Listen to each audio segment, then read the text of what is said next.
I fixed it. Yay! My bitrate was set really high, but that hadn't been a problem until right now, just now. So, you know, cool.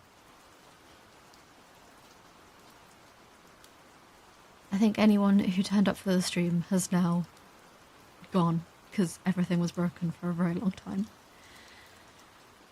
Whoopsie. But now it's not broken. So that's pretty cool.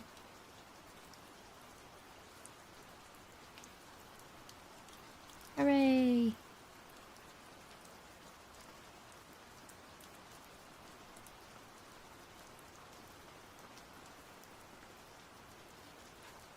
I should tell Twitter that it's not broken.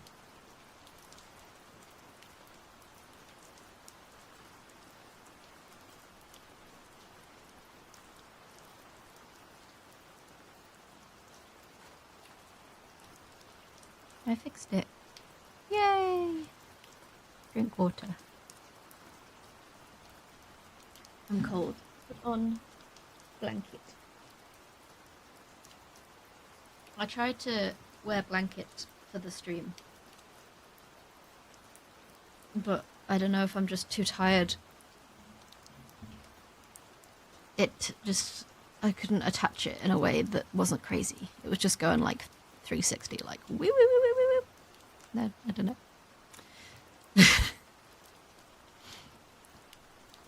Okay. Oh, that was loud. Sorry. Okay. Let's read. Reading time. This is probably not good soft sounds, but hopefully it will become good soft sounds. Hang on.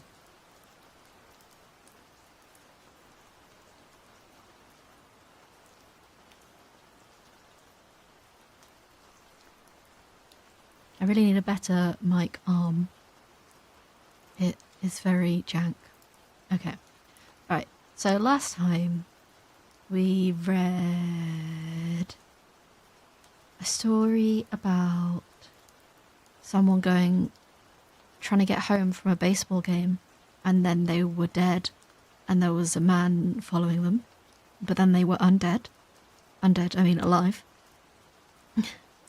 And then we read a story about Chloe, and Chloe, she was a little cray. How do I even summarize that story? So much happened in that story.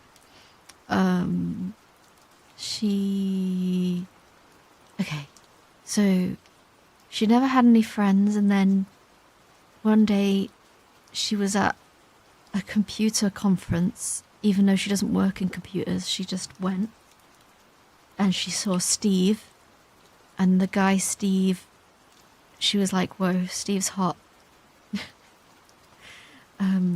So she tries to go flirt with Steve, but then he walks off somewhere and she loses him, and then she never finds him.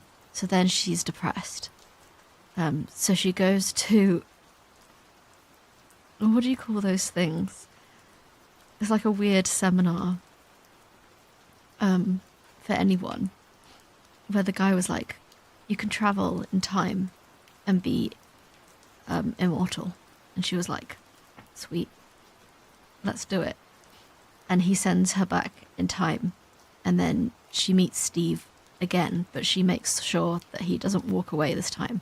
And then they go on a weird date where they just stand outside of a hotel in the dark, and he's like, I'm married, and she's like, heck, okay. Now I'm in the past, better do some stuff. And then she opens up a weird library of old things, like old tapes and old magazines and shit. And then little monsters keep turning up. And then that all goes south, and then she kills everyone. Oh yeah, she had to kill her doppelganger when she went back to the past. She had to kill everyone. And then there's one called Joyce turns up and kills her. It was weird. I think you had to be there. But now we're going to read the next one. It's called The Collector. There is the link. There's also a link to all the stories in the description. Okay. Let's drink more water. So, it comes with a picture. Can I bring this in for you? There you go. Oh. Computer said no. It was there for just a tiny second, wasn't it? And then it was like, no.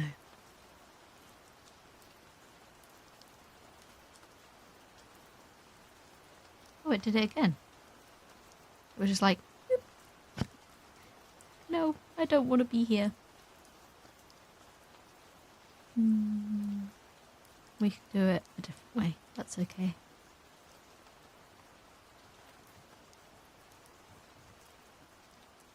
Here you go. So there's this picture of MySpace. This guy is called Stanley, and he's loving your look. He's 30, from Santa Monica. Stanley's latest blog entry. Contacting Stanley, that's all blacked out. And he likes paranormal movies, reading, the occult, strange, ghost encounters, tech reviews, spiritualism, mysticism, literature, philosophy, and architecture. You can see the start of his blurb, but then it gets cut off. It says, "Hi Internet," a cool way to start. "I'm what I guess you would call a ghost nut." Sorry, that just made me think of a dead nut. Ooh, I'm a walnut. I died. Sorry, that's like not funny. Oh no, it's not working again. Hang on. Oh dear.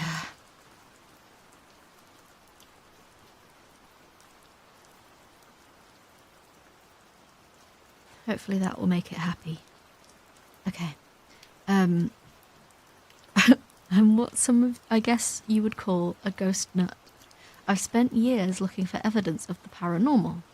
Some of you may know me from the Auraria late night show, where on public access in front of viewing audience of 10,000, I played live audio of a ghost I captured here in California.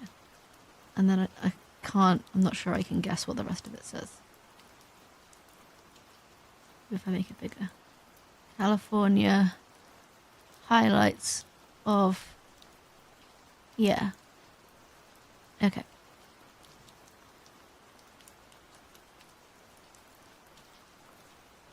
So this story was apparently originally posted on Stanley's MySpace because Stanley is a cool dude.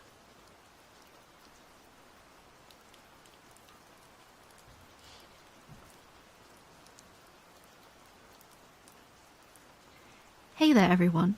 Had an experience this week and I think it might be worth posting here. Comment down below if you've ever seen anything along these lines. You probably already know this about me if you've been reading this blog, but I always want to be where the action is. It's, I think, some kind of hyperfixation, akin to those old reporters who always wanted to be the first on the scene whenever there was a burning building or a crime scene. Of course, in my case, I arrive long after the buildings have burnt down and the chalk that marked the body has been washed away by the rain. But you get the point. I think what it boils down to is curiosity, the insatiable hunger to confront the unknown which has driven us forward since the dawn of time. My rational thinking tells me I shouldn't visit an empty sewage pipe, that even if there are no ghosts, there's probably some jagged metal I could cut myself on, or a spider's nest, or something equally awful. But then my curiosity kicks in, and it's onward to the sewage pipe we go. Rinse and repeat. It's broken again. Why? I started reading the story and you break.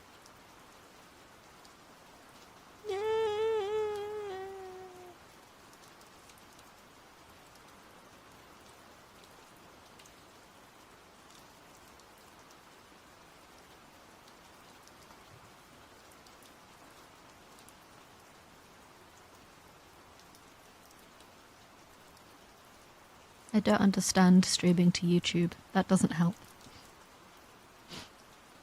I'm a Twitch boy. Just a little Twitch boy.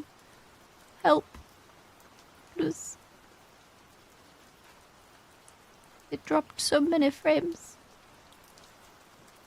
Are you getting better? Is the number going down? No, the number's going... No. Not more numbers. No. What if I stop recording? Will that make you happy? Ooh, that helped. Okay.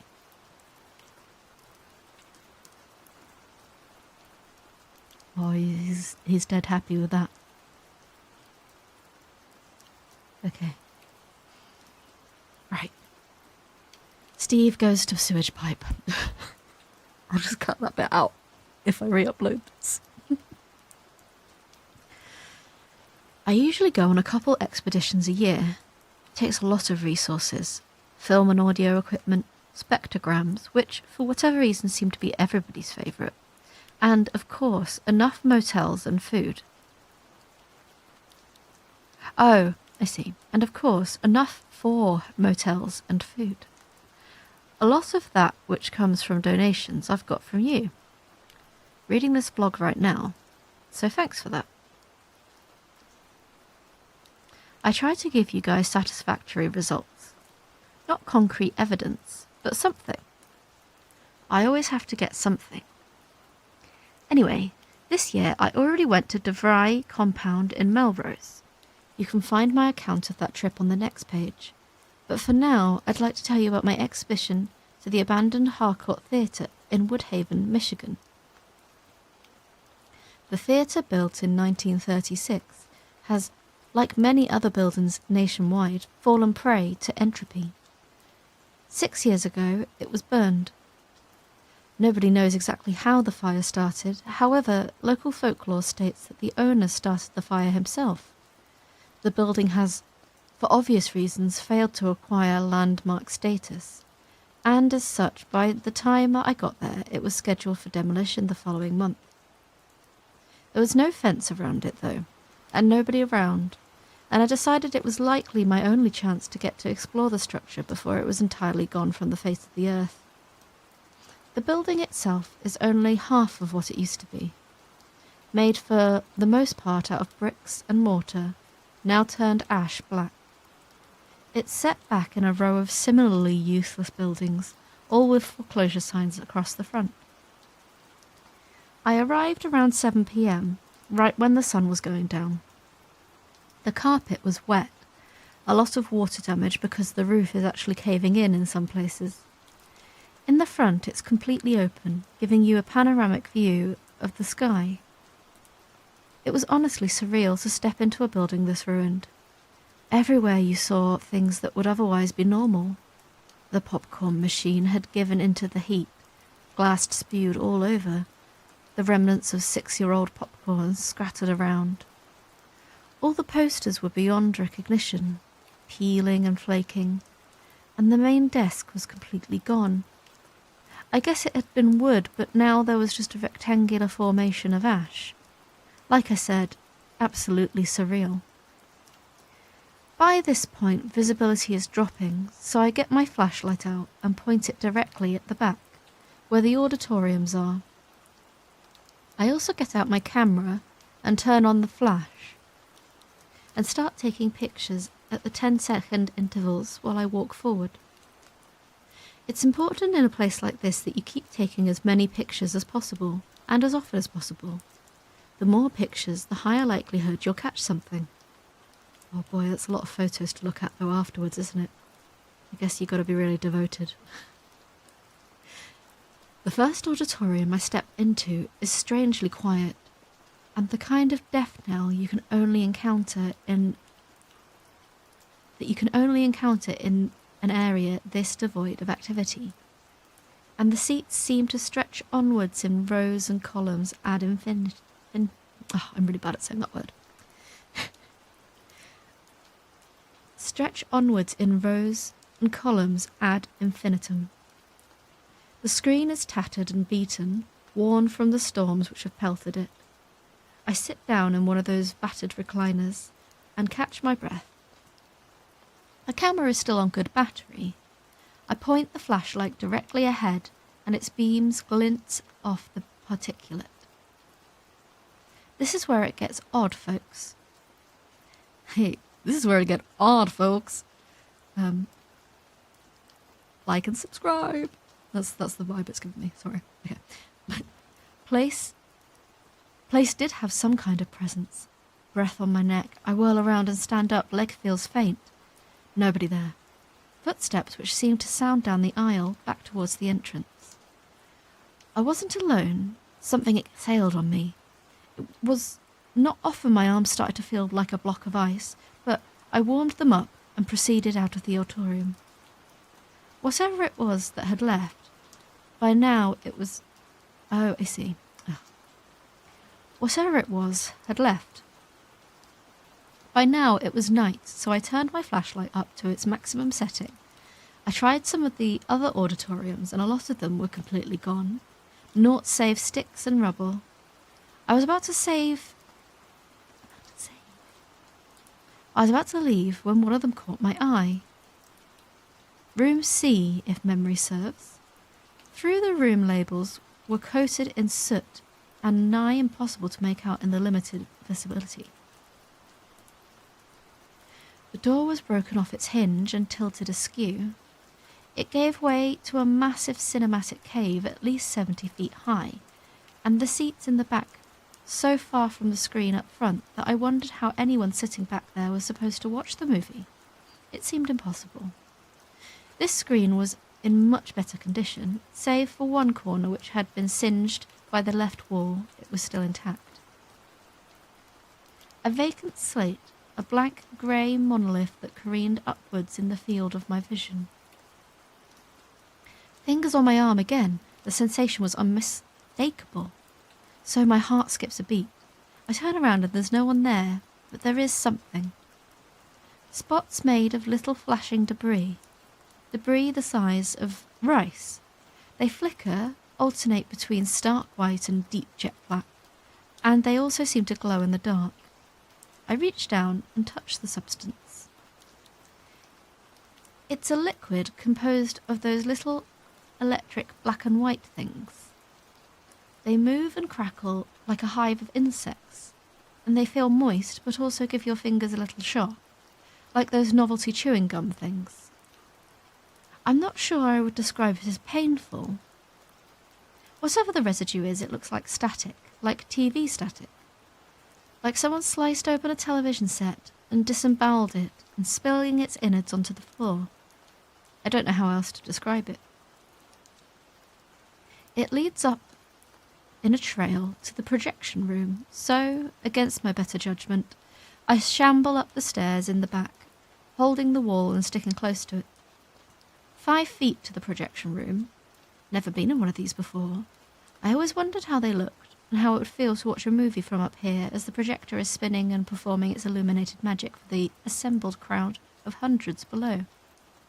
I open the door, which had been halfway consumed by those long-gone flames, and I step inside.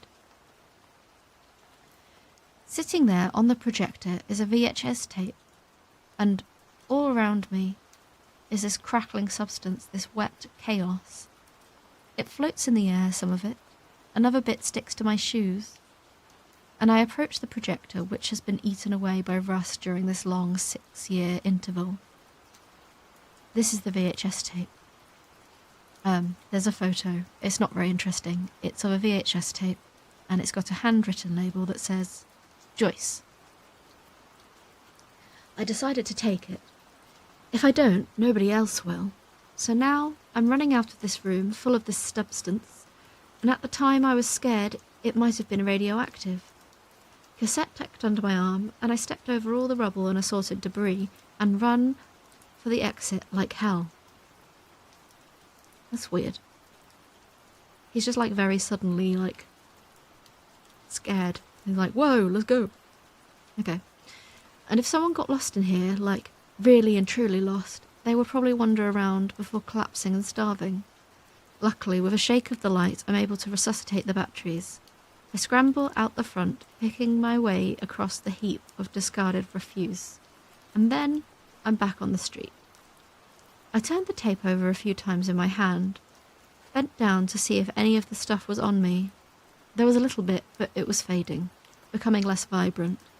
It flicked on and off a few times, and then, as I tried scooping it up, I realised it was nothing more than dust, and it blew away in the wind. Just dust. That's what it was. I know, right? I'm an idiot. I guess while the light was shining from the flashlight on it in there was some kind of optical illusion. Something to do with the way the light reflected off it or something. I don't know, really. I'm not good at optics.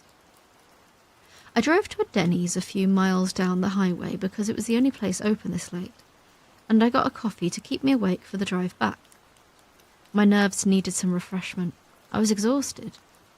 I had the tape out in front of me, and while I was turning it over in my hands, I noticed that this guy in the booth opposite with me was looking at the tape while he stuffed his face with pancakes. He was tall and thin, and I guess he had an alfalfa haircut. That is to say, there was one sprig of hair that stuck up in the front. And he was wearing this professional business suit. He looked kind of goofy, and if I'm being honest... Oh, I see. He looked kind of goofy, if I'm being honest. He got up and walked over to me. "How much for the tape?" he asks. I was confused by this, but I figure maybe he's some kind of collector. But then he doesn't know where I got the tape from or what's on it. Hell, I don't even know what's on it. And I should have got up and walked out without giving him the time of day because I wanted to know what was on it. I still do. That same insatiable curiosity, that same hunger, the imp of the perverse, as Poe put it. I was tired enough, my senses were impaired from that experience at the Harcourt. $100? I murmur absent-mindedly, really to see if he'll bite more than anything. I doubted he would. But he smiles and reaches for his pocket. I gape, wide-eyed, as he lays out a crisp $100 next to my cup. "Thank you," he said. And after that, I drove straight home. Typing this up now, it all seems imaginary, too coincidental to be true. I suppose that's the problem with my line of work. We must remain simultaneously skeptical and open-minded, disregard confirmation bias while at the same time giving into it. We must accept the improbable while discarding the patently impossible. And we must firmly ride the line between hearsay and fact. I still want to know what was on there. It was probably just a bootleg of Bill and Ted's Excellent Adventure or something. Good film.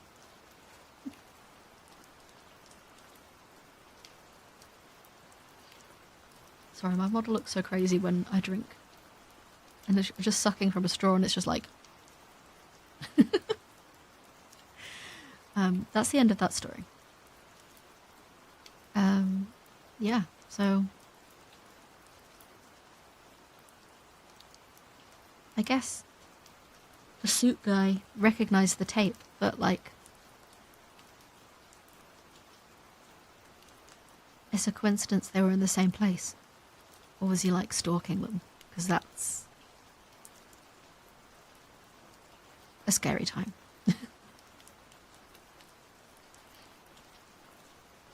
Okay. The next story... How long is this? It's not very long. Okay. Although I said that one about the one that... the Chloe one. And that took me like 2 hours to read. But this one actually isn't very long. It all fits on like the screen at once, pretty much. Okay. Here's the next story. It's called... Don't Look Up at the Fan. There's not a picture for this one, so I'll just read it. It doesn't seem like something I should remember, or something anyone would ever remember, but I remember it all the same. It sticks with me, follows me around, and every so often it gets to the forefront of my priorities, and I plan on setting aside an entire day and going through all the search engines, using keywords to find it. I never do, though. Part of what bothers me about it is how fragile my weak human memory is. The fact that I'll probably never be able to get the full picture, the full context before I die. How many other lost memories are stored away up here? It's impossible to tell for sure, and that's really the worst. Memory is pliable and palpable. You have to manipulate it and distort it. You can have a dream and confuse it with something that actually happened, or have a dream influenced by actual memories. I'm relatively sure that this wasn't a dream, and what makes it stick? I'm relatively sure, though, that this wasn't a dream, and that's what makes it stick. The confidence of knowing I actually saw it. I try not to interrupt the stories too much, but I relate to this a lot. I have a lot of memories that I'm like, did I make that up? Especially like childhood memories where you think that's probably not true. Like, especially when I was a kid, I'd say stuff to my parents like, oh, when are we going back to the old lady's house? And they'd be like, what?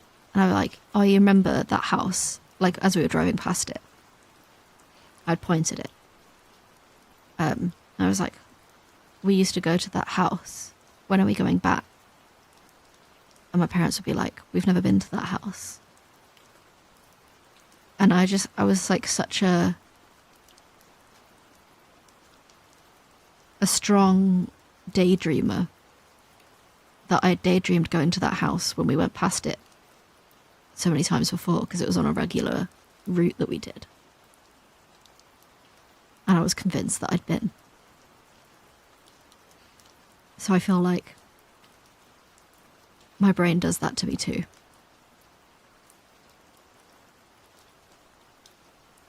And I confuse dreams as real all the time. And it'll be weeks later, and then something will happen to remind me of the dream, and I'll be like, oh yeah, that wasn't real. So my brain is equally cruel as to this person in the story. Okay.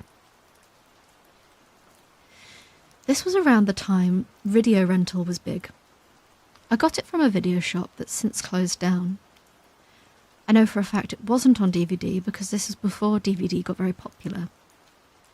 The transitional period when it was technically available but very expensive. At the time, I think this was a shot using a digital camera or, at the very least, some sort of high-budget equipment. It was not an amateur creation.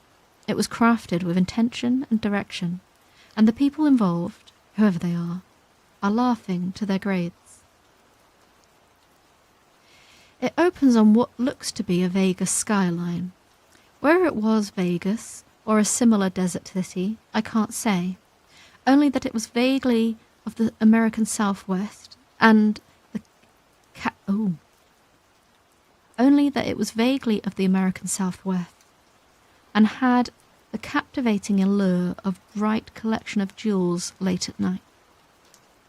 You know how it looks, a vast plain of nothing, and then smack dab in the middle you see a collection of civilization, a herd of buildings ablaze as it were, and you take comfort in this.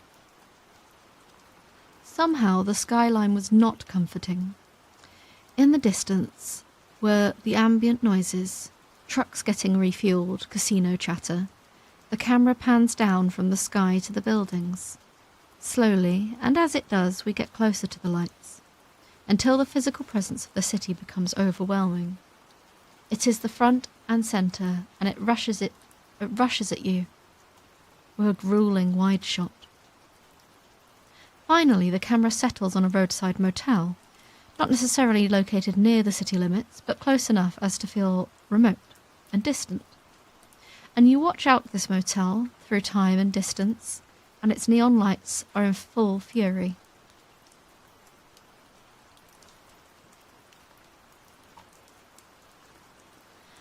Outside there are a few cars.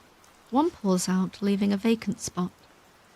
The camera pulls in yet again, and we see the entirety of the... Oh, I'm not doing very good at reading today, which is sort of the point of the stream, isn't it? The camera pulls in yet again until we see the entirety identity of the motel's exterior. The sign is flashy, yes.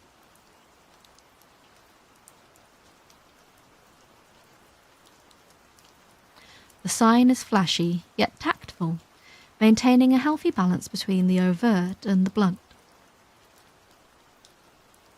While it was built decades ago, it has seen the changing tides and recessions, knows that it is one of a dying breed, yet refuses to call it quits. It is a humble, unassuming establishment and makes no claims to the contrary. We cut into the interior of one of the rooms.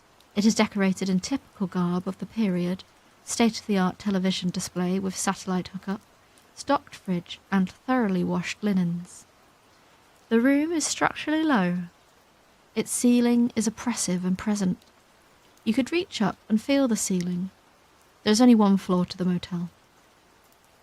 In the centre of the room, sitting on the edge of the bed with her knees crossed, is a young woman in her early 20s, although by her demeanour you know that she's been through a lifetime of issues and regrets. Regret for what? You can't say, but she is tired of life on the move. She's been to dozens of cities, although not hundreds. Her hair contains stress and fray, and her dress is modest. She is holding either a small beverage or a cigarette.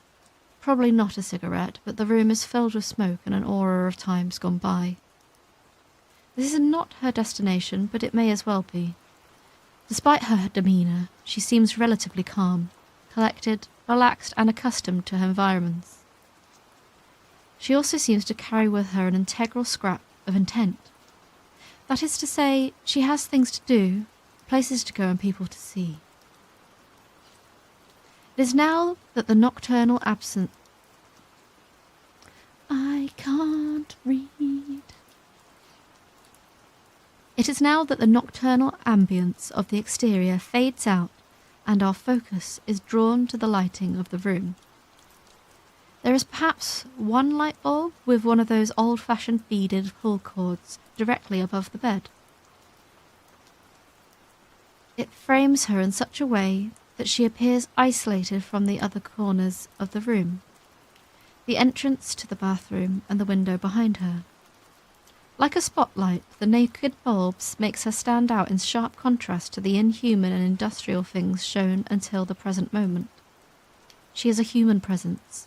Beside her is a suitcase, opened with a modest amount of luggage. She came from somewhere to here. She is a living, breathing organism in an otherwise dead and faceless world, a tangible entity.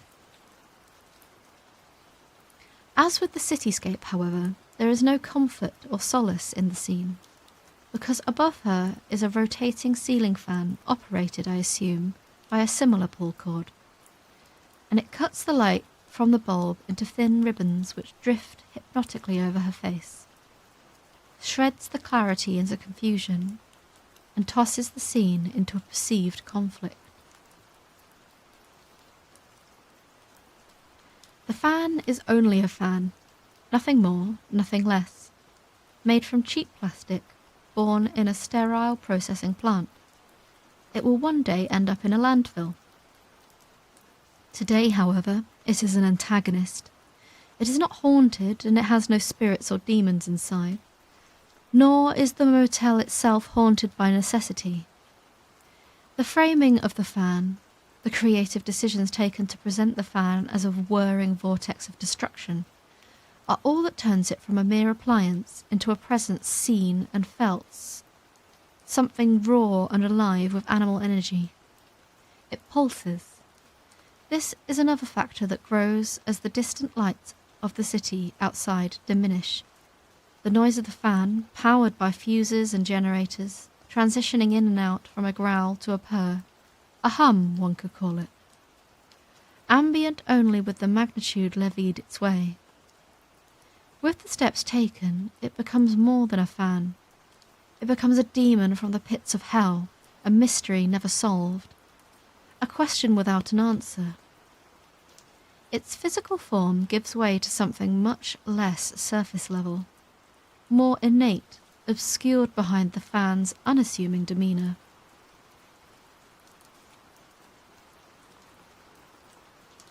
She finishes the cigarette, or perhaps takes the last swig of her drink, and her attention, like ours, is raised to the fan. Her eyes are magnetized and then locked onto it like those of a hawk. Her limbs become rigid. She props herself up to get a better look at it. It continues to spin, all while the room becomes darker and the slashing of the light turns into a pseudo-spiral.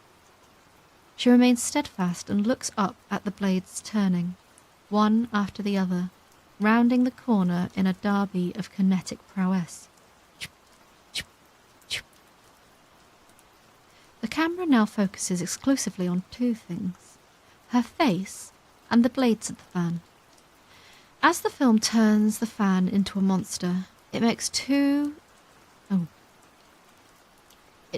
makes versatile the use of conditions of the scene to create a variety. No two shots of her face are precisely the same. Each in sequence reveals a new facet of who she is and what the fan is. We know that the fan is not a fan. It is a Margaret-esque dilemma between what our eyes take in and what our instincts are telling us is so. At the same time, it never outsteps its boundaries, never does anything a fan could not do given the technical limitations of such a device. And therein lies the dilemma. We will never know what the fan is. It's probably only a fan, but can you honestly be sure of that? If you repeat that to yourself over and over again, will that assertion become real? She looks up at the fan, and it stares back at her, and the pulse grows louder. Her gaze is ever more intent, and they are locked in a carnal death battle in which only one can win. The fan continues its infinite circuit, and she, with her laterally sectioned visage, keeps her eyes in one spot and does not move them, does not presume to move them. Her eyes remain locked, and the fan continues to spin. The tape ends. So, it's a tape of a lady looking at her fan. Sorry, I feel like I just ruined the story by saying that. Girl looks at fan. Has staring contest with fan. Okay. How long is the next one? Ooh. He's chonky. Chonky lad. It comes with this picture though. Hang on, I'll show you the picture. I don't know if I'll read the story right now because it's quite long. And it took me ages to set up the stream.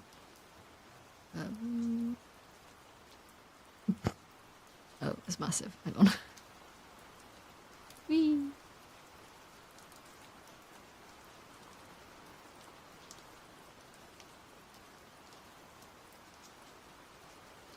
It's a banana man. It's just a cheeky little banana man. Just hanging out.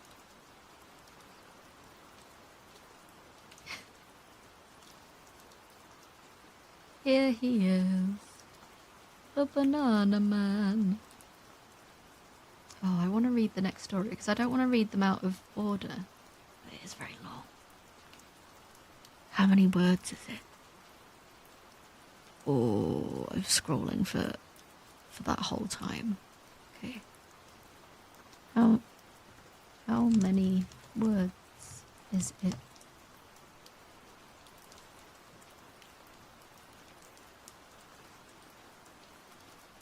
10,000 words. That's quite a lot of words, isn't it? What was the previous one?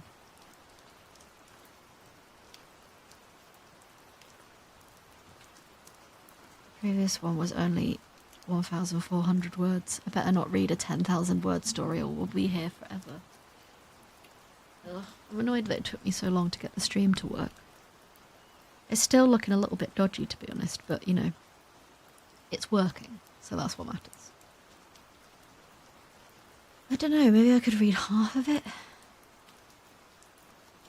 That's still loads, isn't it?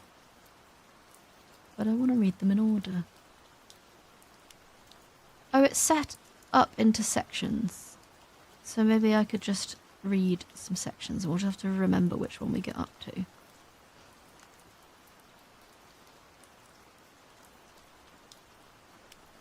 Okay.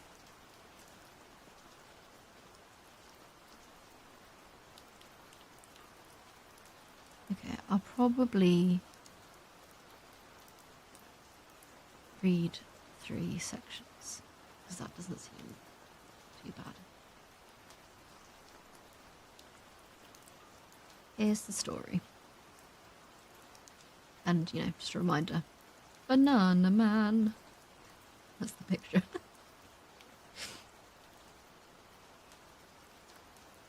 Okay, after we've read the 3 sections, I'll have to, write a summary for myself next time so we know what's going on. Right. This story is called Ellis, Final Thoughts. So, maybe Ellis is going to die. I hope not. R.I.P. Ellis, maybe. We'll find out. History is unreliable, isn't it? History isn't ever really what happened. Over the course of my time here, I've come to understand more and more that nothing can truly replicate the first-hand experience. And if you were ever to meet me, you would certainly get an impression. Unfortunately, all I can offer you now is a second-hand narrative, and whether you see me as a villain in this case will ultimately depend on what sort of person you are, and how you see things. The experience any given document provides is unique to the individual. So I do know the website that the stories are on, is run by Ellis. So I guess this is from the point of view of the guy that runs the website. And the website collects old media, like Chloe did in that story. Okay. Just realised writing this down is useless because they'll destroy it. What's the point if no one is around to read it? I guess everything we create is like that. Everything is a subject to time. Everything decays. The failure of my efforts here proved that... Oh, it was a full stop thing. The failure of my efforts here proved that entropy seems to be a true universal constant, a reliable friend that shoves your face in the mud. As much as we might not want to admit it, we all die, and there's a point sometime in the far future at which everything we did ultimately proves futile. I guess I'm not holding on to the past. Oh, I read that wrong. Maybe I'll only read one part because my brain is completely soup. Soup. I like how my cheeks jiggle. Soup. Okay. I guess holding on to the past is one of the things which sets us apart from the apes. The sentimentality of it all. It's not practical, storing all this useless history. They say you learn from history, but when's the last time Hannibal crossing the Alps taught you to jack... I nearly misread that as teach you to jack off. I mean, it has never done that. You're correct, Ellis. Okay. They say you learn from history, but when's the last time Hannibal crossing the Alps taught you jack shit as far as acquiring food or shelter was concerned? Still, we do it all the time, in the hopes that one infinitesimal nugget of the timeline truth might be concealed away somewhere in there. A semi-spiritual falsehood. Why do we preserve things, or try to? If the sun will consume the earth, expand into a rapid ball of flame, and will probably be long extinct by then, why are we programmed biologically with this nagging desire, this incessant pursuit? What does it achieve? I'm asking myself that while I type this. Flames are only growing and the wind outside is stronger than ever before. They're really close now. Walls can't keep them at bay this time. I can't deny that I am at fault, and somehow I've failed. One decision I made didn't account for every contingency, and now it's all going to be lost. All of it. You're probably wondering who I am and how exactly I rose to prominence. I don't even know who I am anymore, really. All I know is that some force has carried me through this, changed me in several ways. What would I call this entity? Memory, maybe? Or maybe the mouth, because its gaping maws consume all. It wants to eat. I carry its dinner in shovelfuls of it and feed the monster. A hungry sponge, representative of that human drive, the universal desire for readily accessible knowledge. The universal desire for readily accessible knowledge. Then there's an angry mob, pitchforks and torches in hand. Or hands, plural. They want to destroy the monster. It's a relatively simple dynamic, really. I've dealt with all manners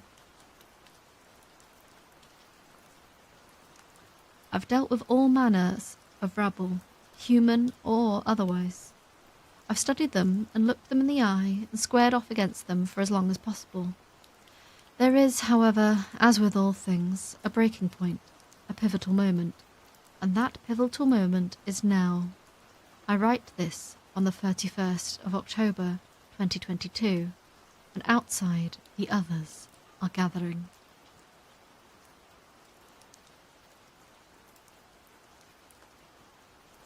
Maybe that can be a teaser for the next time I read, because I'm not reading very good anymore. My reading is no good. All bad.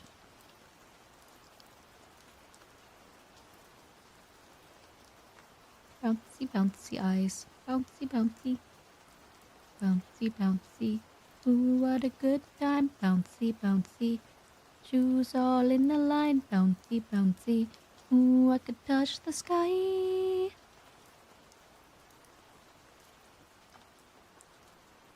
Anyway.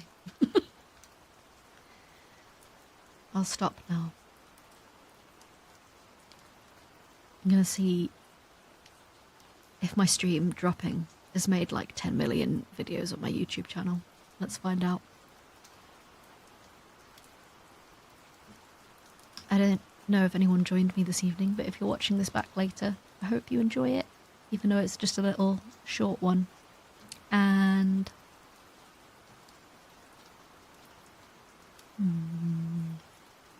oh yeah, you should press the like. That's the thing that they ask you to do, and the subscribe, so the others leave you alone. Okay, if you're going to bed, have a good sleep. Bye bye.